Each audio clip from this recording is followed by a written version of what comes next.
Welcome to Bizin30.com Sales Call. This is our mini episode number 6. I'm Jim Grunn, co-founder of Bizin30.com, and today we're going to dive into one of the best ways to grow your sales by selling more to the customers you already have. We'll walk you through a method to uncover untapped opportunities hiding in plain sight within your existing customer base. Ever wonder what percentage of your customer budget actually goes to you? Chances are it's less than you think. In this episode, we're going to show you how to find and win that hidden potential.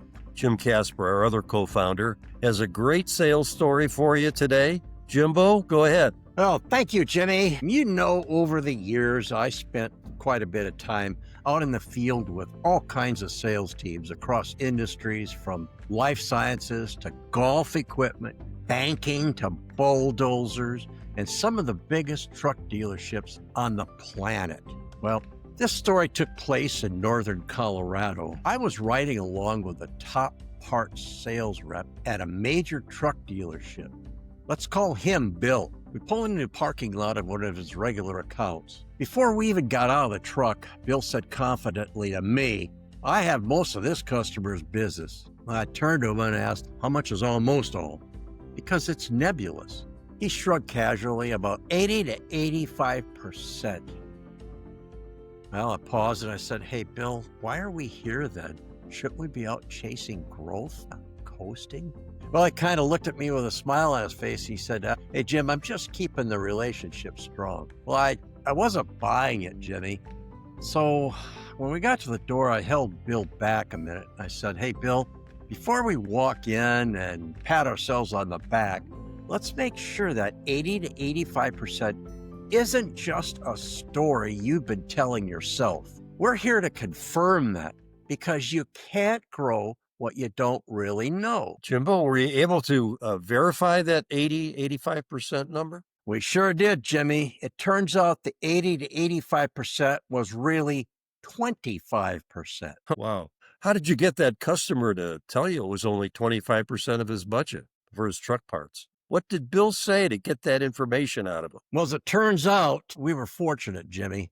The customer left his office for a few minutes to attend some other business. During that time, I prompted Bill to ask the customer a leading question. A leading question is the combination of a statement followed by the actual ask. The statement kind of warms the customer up and frames the question in a way that encourages a reflective and honest answer.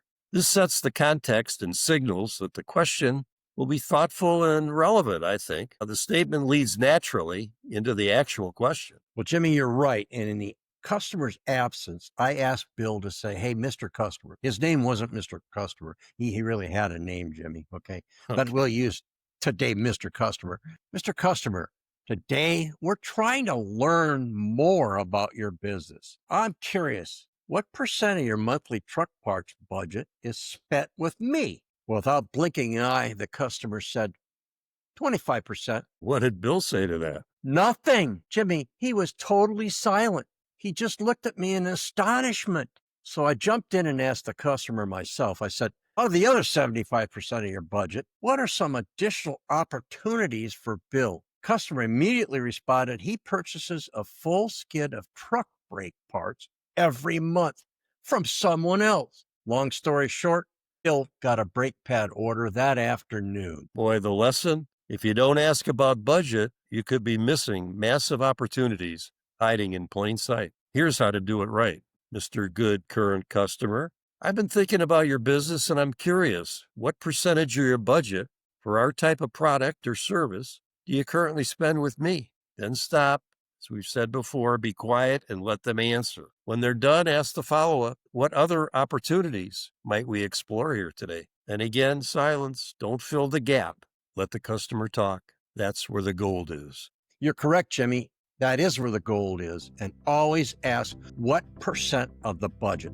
Get a number. On the other hand, if the customer asks, "Well, why do you want to know?" or "Why do you ask?" you can always respond, "I'm curious how else I might help you. And I'd like to expand our relationship." Boy, that's good advice. And we hope you will try this with a good customer this week and let us know how it turned out. Go to Bizin30 SalesCall.com. Look for the message section and tell us what happened. Good luck, good selling, and thank you for joining us today. We'll see you next time, and sell on.